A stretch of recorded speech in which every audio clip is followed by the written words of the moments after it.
ابو ہریرہ بھی اس سے ملتا جلتا واقعہ بیان کرتے ہیں کہ ایک رات کو رسول اللہ صلی اللہ علیہ وسلم نے کہا گھر میں پتہ کر کے آؤ، میرے گھر میں کچھ پکا ہوا ہے۔ ماں عائشہ کے گھر سے ایک کھجور کا ہی ایک چھوٹی سی پلیٹ میں حلوہ آیا۔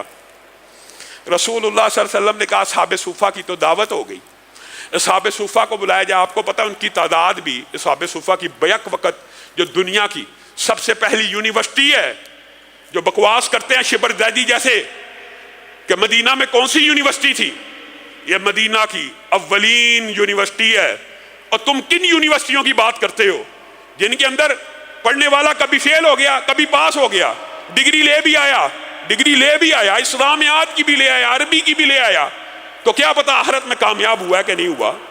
یہ فیس کی رسیدیں ہیں، اور شبر زیدی نے جو ہردہ سرائی کی ہے وہ نہایت افسوسناک ہے۔ یہ کس قبیل کے لوگ، یہ کس گماش کے لوگ مسلمانوں پہ جی مدینہ کی ریاست کی بات نہ کرو، وہاں کون سی یونیورسٹی تھی جی؟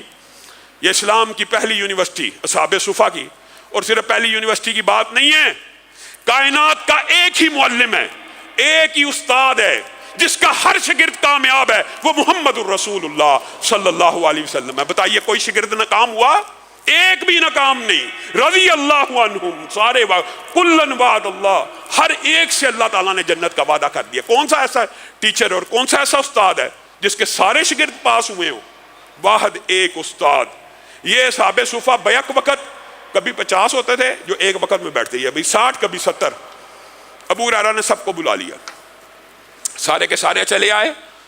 پھر رسول اللہ صلی اللہ علیہ وسلم نے وہی سنت جو مبارکہ تھی کہ کھانے کے سامنے بسم اللہ پڑھا کرتے تھے، بسم اللہ پڑھی، حلوہ پھولنا شروع ہوا۔ 70 سے زائد صحابہ نے، اور یہاں پہ حدیث کی روایت کے اندر افراد کی تعداد صحابی نے یا راوی نے بیان نہیں کی، یہ علماء کا خیال ہے کہ اصحاب صفا کتنے ہوا کرتے تھے، یعنی کم و بیش 50 سے 80 افراد کے مابین افراد نے اس کھجور کی پلیٹ جو چند لقمے، صرف چند لقمے تھی۔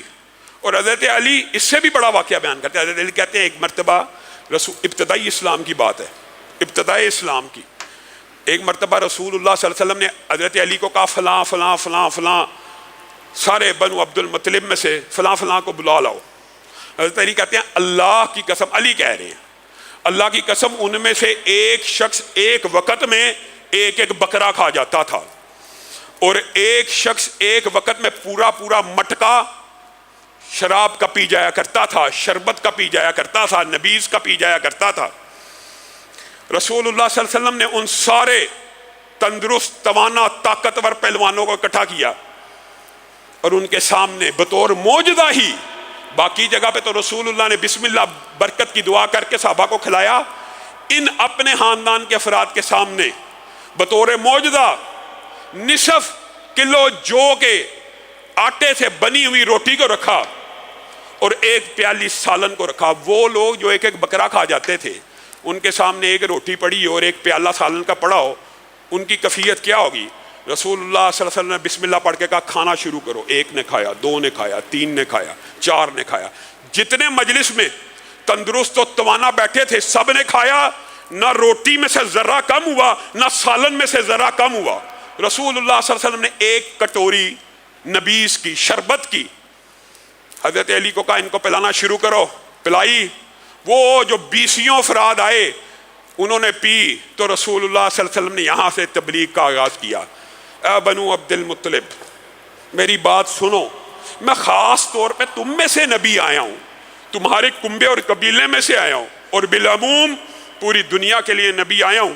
تمہارا یہ فرض بنتا ہے کہ تم پہلے میرے پہ ایمان لے کے آؤ۔ میں تمہارے کنبے کا ہوں، میں تمہارے قبیلے کا ہوں، اور میں تمہیں اس کی دلیل یہ دیتا ہوں کہ ابھی تم نے جو کھانا کھایا ہے یہ تمہاری آنکھوں دیکھا معجزہ ہے کہ ایک پیالہ تھا، ایک روٹی تھی۔ رسول اللہ صلی اللہ علیہ وسلم نے اس طرح کے معجزات اور اس طرح کے دلائل و براہین اپنی سیرت میں کم دیے ہیں۔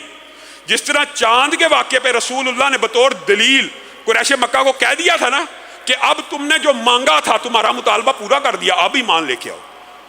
باقی معجزات میں آپ نے جتنے بھی سنے ہیں رسول اللہ صلی اللہ علیہ وسلم یہ الفاظ نہیں تھے دہراتے، یہاں پہ رسول اللہ نے دہرایا ہے کہ یہ تم نے معجزہ دیکھ لی ہے، اپنی آنکھوں سے مشاہدہ کر لیا کھانے کا معجزہ، اب کون ہے جو میرے پہ ایمان لے کے آئے گا؟ ہائے قساوت قلبی اور شقی القلبی، اب کون ہے جو میرا بھائی بنے گا؟ اب کون ہے جو دین میں میرا ہمدرد بنے گا، دین کے کام میرے ساتھ کرے گا؟ حضرت علی بے چین ہو کے اٹھ جایا کرتے تھے، اللہ کے رسول میں، رسول اللہ ان کو چپ کر کے بٹھاتے، علی مراد آپ نہیں ہیں، آپ تو میرے ہیں ہی ہیں، کون ہے جو میرا بھائی بنے گا؟ کون ہے جو میرے دعوت کا ساتھ دے گا؟ کون ہے جو میرا ساتھی بنے گا؟ جب سارے خاموش ہو جاتے حضرت علی بے چین ہو کے کھڑے ہو جاتے، اللہ کے رسول میں حاضر ہوں نا، میں ہوں نا، میں حاضر ہوں، میں پیش ہوں۔ 3 مرتبہ پوچھا، 3 مرتبہ کسی قریشی نے رسول اللہ کا اتنا عظیم الشان معجزہ دیکھنے کے بعد بھی ایمان کو قبول نہ کیا، تو حضرت علی کو رسول اللہ صلی اللہ علیہ وسلم نے گلے سے لگایا، کہا علی تو تو میرا ہے ہی ہے، تو تو میرا ساتھی ہے، تو تو میرا بیٹا ہے، تو تو میرا بھائی ہے۔